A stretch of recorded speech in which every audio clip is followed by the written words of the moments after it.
This is VOA Africa.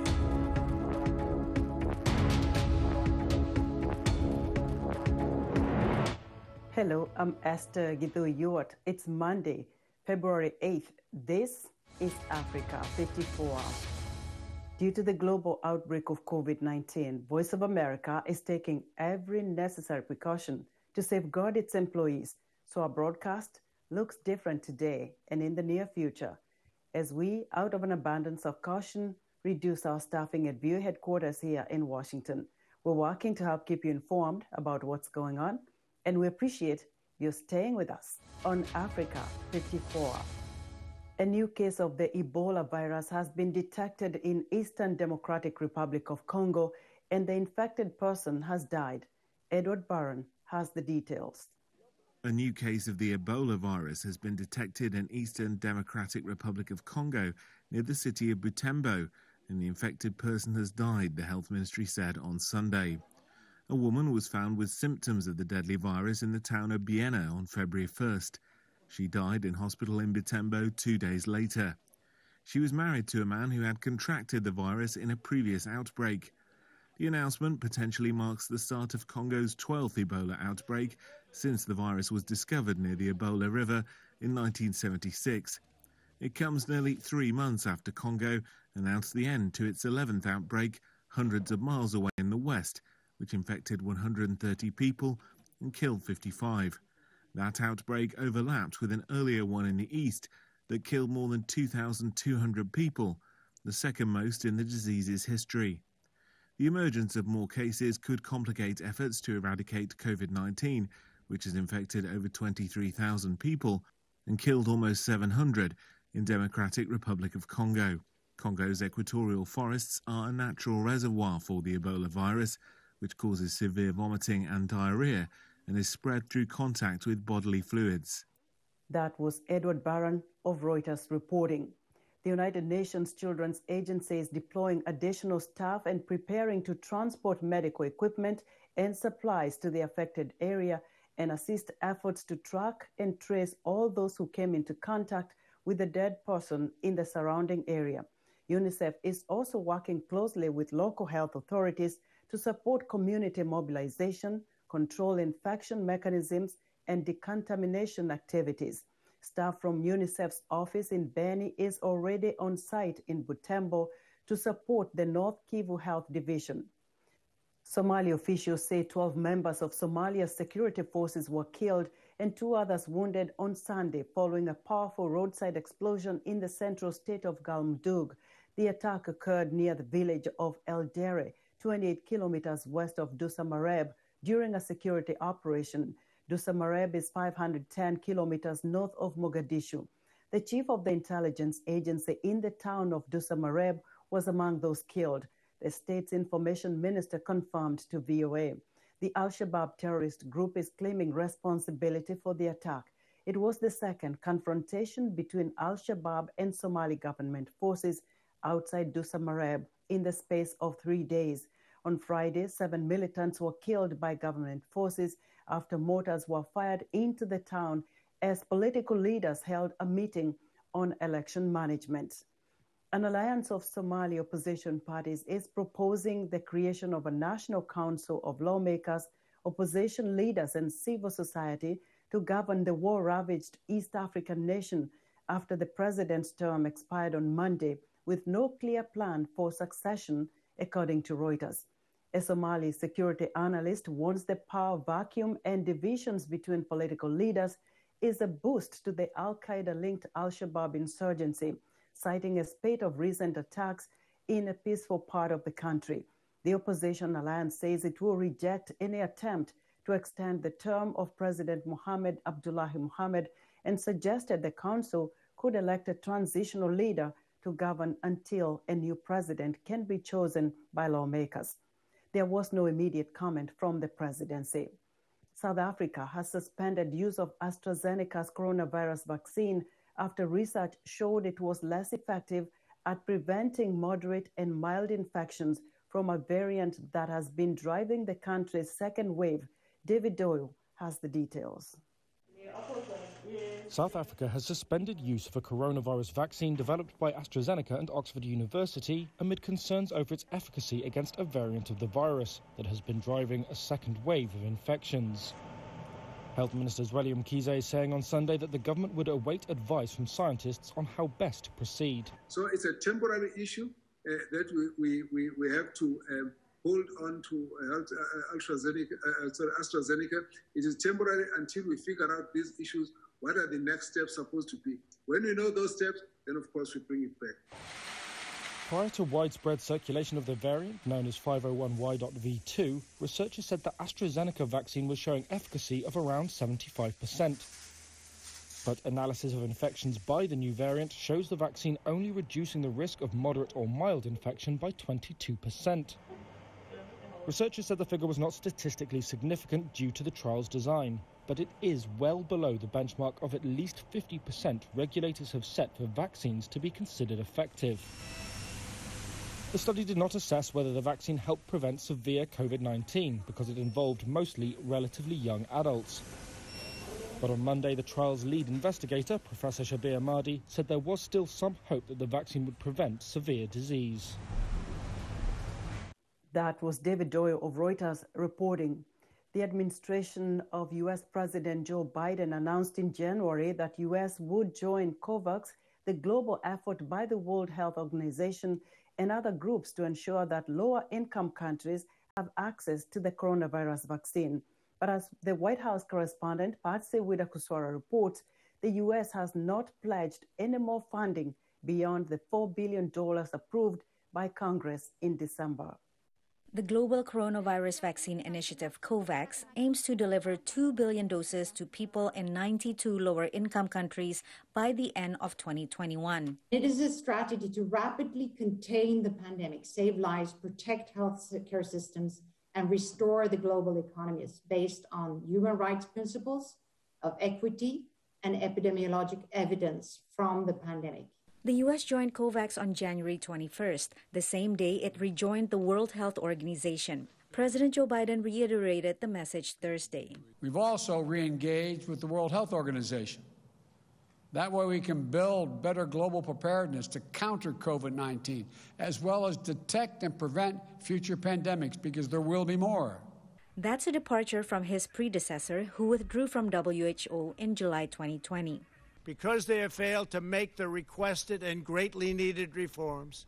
But Biden's administration has provided little detail on the scope and scale of U.S. commitment beyond the $4 billion funding approved by Congress in December for Gavi, the Vaccine Alliance, one of the co-leaders of COVAX.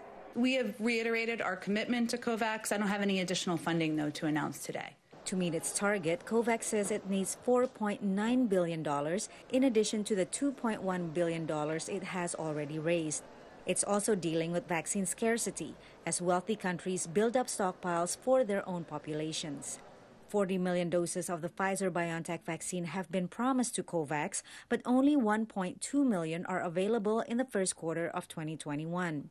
We encourage every manufacturer to make the largest number of doses they can available early so that we can make sure that we get equitable distribution going.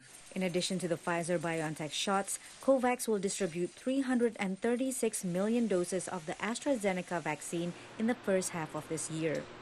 There was vaccines that they were clearly available, that they had some control over, and started to make those allocation projections primarily so countries could begin to plan. They're not finished, and so we're going to see much more from COVAX about more vaccines going to those countries with the opportunity to reach initially 3% of the population, but with a larger goal of 20%. The hope is that with this initial forecast from COVAX, countries can begin their immunization strategies, including storage, distribution, and how to address vaccine hesitancy. Patsy Widakuswara, VOA News at the White House. As more people get the COVID-19 vaccine, healthcare experts are tackling the issue of how someone can prove they've been vaccinated. Licia Bakalet has more in this story narrated by Anna Rice. A short form, a number of health-related questions, a quick shot, and then a vaccine card. That's the standard process when someone gets a COVID-19 vaccine in the U.S. The vaccination card is a small paper that the health professional fills out by hand. Maryland school teacher Maral Sivaslan got one recently. She told me I can't lose it. I have to have it, and I have to make sure I take it with me when I get my second dose. The vaccination card is a reminder that in 3 weeks it's time for the second dose, but also a backup for the nation's electronic record keeping. So everybody who gets a COVID-19 vaccine in the U.S., in the state that they're in, that information gets electronically put into the registry. But Tan says he believes the vaccination certificate can easily be falsified and wants a new system the World Health Organization is considering. I think there has to be validation. There has to be a way to validate that information, which is why I think having something that is digitally secure, which is what the SMART certificate that WHO is looking at, is needed. The World Health Organization already has a so-called yellow card, which essentially serves as an official vaccination record needed to enter certain countries. The idea is to do the same for COVID-19 vaccinations. The International Air Transportation Association is suggesting a vaccination app. Travel Pass is essentially an app which will be designed to be downloaded on a customer's phone, either directly from Apple iOS or Google Play for Android, or through an airline's app. And eventually that would allow a customer to be able to digitally identify themselves. The International Economic Forum is also working on developing a similar digital passport, an app called Common Pass. It's an IBM platform to store all the medical data. So in the US, everybody is required to send the vaccination activities to the state. And the state keeps this information into a registry. And what we are working on now is connecting the platform to the registries so we can also expose that information back to you. But relying on an app worries human rights activists who stress that not everyone has a smartphone. Connecting vaccination with the need to have an expensive smartphone doesn't serve civil liberties or civil rights purposes. Developers say the apps should be fully functional by the end of 2021. Officials say a lot depends on how fast vaccinations are administered around the world and when countries reopen their borders. Valesya Bakalets in Washington, NRI's VOA News. The pro-democracy group Freedom House has released a report detailing how countries such as China, Rwanda, Saudi Arabia, Iran, Russia, and Turkey systematically employ violence and intimidation against exiles and diasporas to silence dissent beyond their borders. VOA's diplomatic correspondent Cindy Sain reports. President Joe Biden had an urgent message for State Department diplomats and staff members around the world. America is back. Diplomacy is back. You are the center of all that I intend to do. Biden reversed course from former President Donald Trump's support for the Saudi-led military intervention in Yemen's civil war. This war has to end. And to underscore our commitment, we are ending all American support for offensive operations in the war in Yemen, including relevant arms sales. Biden is creating the post of a U.S. envoy to Yemen and has named career diplomat Tim Linderking to the job. One expert said this marks a significant shift. Having a U.S. diplomat there, I think, sends a powerful signal that the U.S. is truly committed to conflict resolution and wants to see something happen. Biden had another major announcement on accepting refugees from deadly conflicts like the one in Yemen. I'm approving an executive order to begin the hard work of restoring our refugee admissions program to help meet the unprecedented global need. Biden condemned the coup in Myanmar and called on the military to relinquish power, release civilian leaders, and restore internet service and communications. The president also announced a global review of all U.S. forces around the world and froze Trump's planned troop withdrawals from Germany.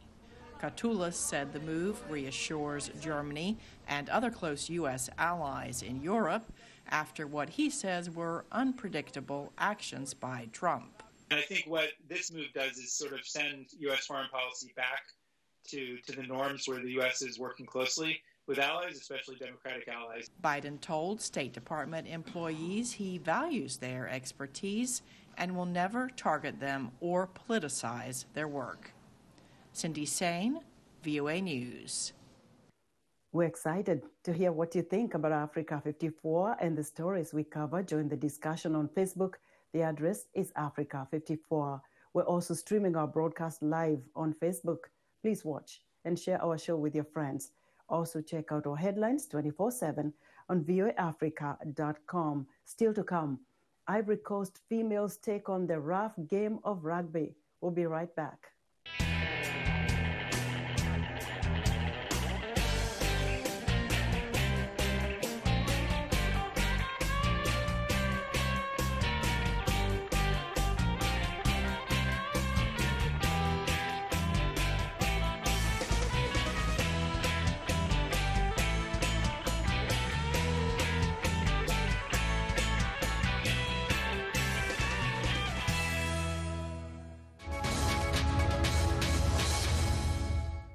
Welcome back to Africa 54. This week, Washington will tackle two important issues: the $1.9 trillion economic relief package President Joe Biden has proposed and the Senate impeachment trial of his immediate predecessor, Donald Trump. Michelle Quinn reports. The U.S. Capitol, the scene of much drama in recent weeks, will again be the center of attention as lawmakers debate the economic stimulus amid the coronavirus pandemic and hold arguments during the impeachment trial of former President Donald Trump. Congressional committees will begin the work of crafting legislation on components of President Joe Biden's stimulus plan, which would provide aid to families, workers, businesses, and local governments.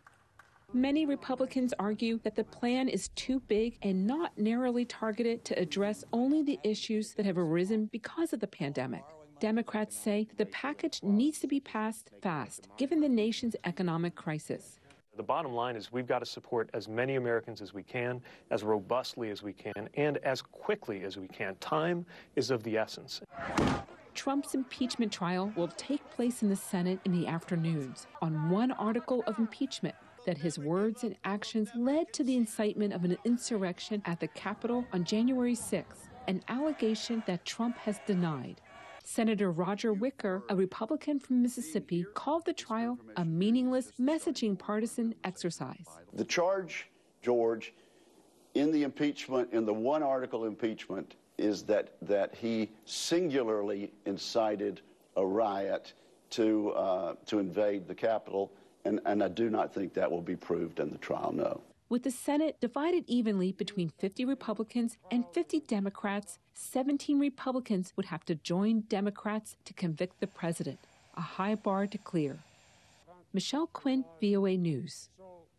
Democrats and Republicans are laying out their strategies ahead of Tuesday's start to the second impeachment trial of Donald Trump. VOA Steve Reddish explains what is behind the arguments for both sides. Last month's attack on the U.S. Capitol prompted the House of Representatives, led by Democrats with the support of 10 Republicans, to impeach then-President Donald Trump for an unprecedented second time.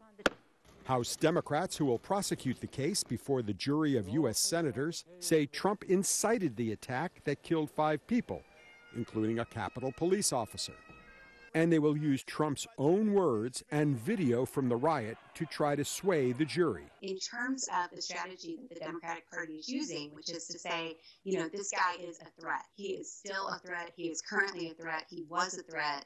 The insurrection is a result of his violent incitement rhetoric. Jennifer Murcia is a professor of American political rhetoric at Texas A&M University. So if they can activate people's memories of the event and they can, sort of remind them of the fear that they felt and reactivate that fight or flight response, they might find that they're able to persuade, even beyond the partisanship. With the 100-member Senate evenly split, Democrats need 17 Republicans to join them to vote to convict former President Trump. But the word former is at the crux of the Republican strategy. If the accused is no longer president, where is the constitutional power to impeach him? Private citizens don't get impeached. Impeachment is for removal from office. And the accused here has already left office. Republicans lost a vote on the trial's constitutionality, but the 55-45 vote leaves Democrats well shy of the 67 votes needed. I think they really are just trying to keep this at the level of procedure. This is simply a procedural question at this point. We're not going to relitigate, this question of violence and the insurrection and whether Trump's at fault or not. And Murcia says social media's silencing of Trump may work against the Democrats' strategy. They really will be trying to use fear appeal, and make the argument about safety and that he's a clear and present danger. And I think the fact that he's been deplatformed really actually hurts that argument, because if he was still online, he would still be making all of those same arguments. He would still be that clear and present danger. House Democrats formally requested that Trump testify at his impeachment trial set to start Tuesday. When asked if he will testify, lawyers for the former president said no. Steve Reddish, VOA News, Washington. A weekly newspaper run by a team of female journalists is thriving in Afghanistan's northern Balkh province despite threats against journalists in parts of the country. Gul Rahim Niazman from VOA's Afghan service has more in this report, narrated by Bejan Hamdard. In Mazar-e-Sharif, the capital of Balkh province in Afghanistan's north, the weekly Khurshid Balkh, or Balkh's Sun, covers local and regional news. The outlet run by all women shows they can work freely and without assistance, says founder and managing editor Nida Azizi. I set up this weekly newspaper using my own money and continue to do so at personal expense. If there are any advertisements, that helps me with some of the costs. Azizi works with two other female journalists. Together, they shatter cultural stereotypes of what a woman's role should be and still report despite a spike in attacks against media.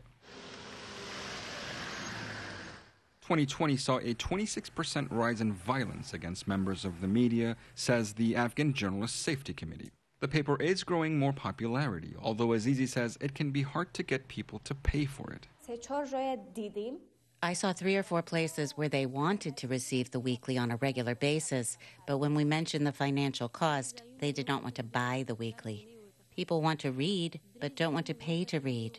Good opportunities exist for women in this province, says Mathil Rahman Karimi, the province's Director of Cultural and Information. Balkh is one of the provinces where women have the opportunity to work in various fields, especially in media, where most of the employees of the public and private media organizations are women. In Balkh, the province has 1 weekly newspaper and 3 radio stations run by female journalists. The number of females working in TV and radio is also relatively high. Rights activists say this helps elevate the voices of all women in the region. What women face, what women go through, and the violence they face, men don't. That is why it is crucial for women to play an important and valuable role in media. Despite security threats and cultural challenges, the journalists at Balkh Sun say they will continue to report on important and underreported issues. For Gulrahim Niazman in Mazar-e-Sharif, Afghanistan, Bejan Hamdard, VOA News. Tens of thousands of people in Myanmar took to the streets over the weekend to protest a military coup and call for the release of the country's democratically elected leader, Aung San Suu Kyi. VOA's Arash Arabasadi reports. Large protests took place in cities like Yangon, Nay Pyi Taw, and Mandalay in the wake of last week's military coup. Aung San Suu Kyi is a protest leader. A military coup is the violation of our democracy and human rights. It also insults the will of the people. That's why we are against the military coup. It's important to honor the election result. That's why we come here staging protests. The protests follow a week in which the military claimed election fraud, arrested members of the government elected in November, and cut off access to the internet. Internet service was reported to have been restored Sunday. Protesters showing the three-fingered salute, a symbol against the coup, demanded the release of de facto leader Aung San Suu Kyi. They wore red in solidarity with Aung San Suu Kyi's National League for Democracy Party, or NLD. The military coup has been condemned by U.S. President Joe Biden and other world leaders who have called for the elected government to be restored to power. Arash Erbasadi, VOA News.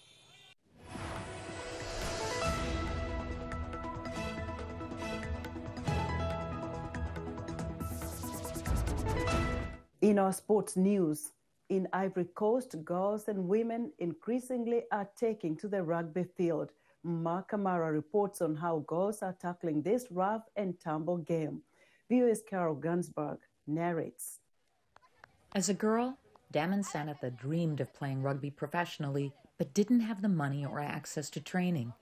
Determined that no other girls should be kept from the game, 4 years ago she began coaching Sabroko, a women's team in Bingerville. Sanatha brought the team to play at the National Institute for Youth and Sports in Marcory, a college in suburban Abidjan. I was a former player. I stayed on staff to supervise the girls. I would like the sisters to go as far as possible, ensure that there is a place for girls in this sport.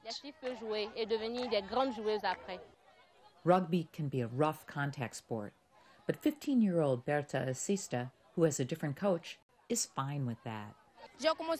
I started rugby thanks to my friend. She invited me to come and watch how it is played. On the second day, I put on athletic clothes to train a little. Since that day, I have loved rugby. Isabelle Yeboah, secretary of the Ivorian Rugby Federation's Women's Commission, says it's about time women players are getting recognized. Girls have been training with clubs for a very long time. The Rugby Federation organizes an annual tournament among clubs. It's also a showcase to find promising players who can go on to play for the national team. So we are doing a championship to select the good female players, let them form a team, and also participate in international competitions. What's clear is that many girls who want to play rugby now can get the chance. Of 21 official clubs in Ivory Coast, more than half are for females. For Mama Camera in Marcory, Côte d'Ivoire, Carol Gunsberg, VOA News. And that's our show for today. Be sure to watch Africa 54 on our website at voaafrica.com. From all of us here in Washington, we thank you for watching.